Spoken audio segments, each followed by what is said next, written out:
Saturday, April 6, 2024. This is Rick with the Mercedes Diesel Guy channel.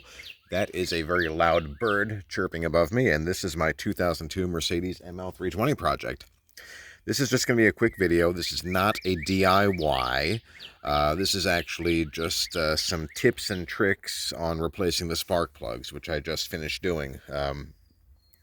Now, the reason I'm filming this video is because I looked up the information on the job beforehand, and I kept seeing references to this being a difficult job, not really enough room to work in there, and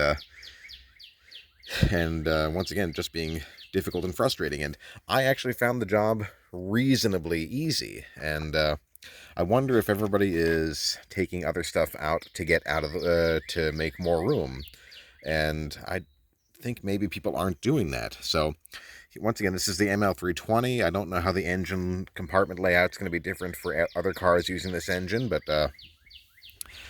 basically here on the passenger side, I took out the airbox, and I actually did also take out the airflow meter, which gave me a little more room. I removed the 3 coil packs, and to pop the connectors off the spark plugs, I did get a special wrench made for that, but once again, I mean specifically made for a Mercedes V6, but I also have a pair of generic spark plug wire pullers, which I really did rely on quite a bit.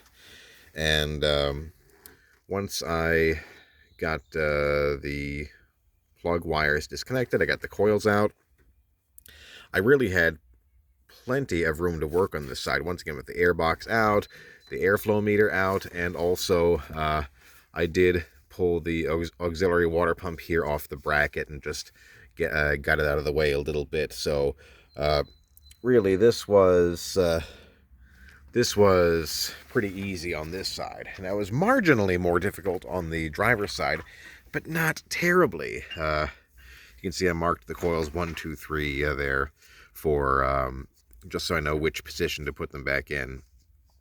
I don't know if it's going to be the same on every car, but people say, watch the position of the wires themselves. But on both sides of my car, the wire closer to the top here went to the spark plug further to the closer to the front of the vehicle. So but I still did mark everything. I put a blue mark here for which wire went to the front facing plug. And on this side, once again, I had a little more trouble, especially with the rearmost spark plug. There wasn't nearly as much room there, but there was still enough room to do this job. So like I said, my tip is to get things out of the way. I did pull this hose here out of the way, and once again, that did help. So I hope this is helpful. Like I said, just take as much out of your way as you can, and I think that's actually going to save you a lot of time in the long run.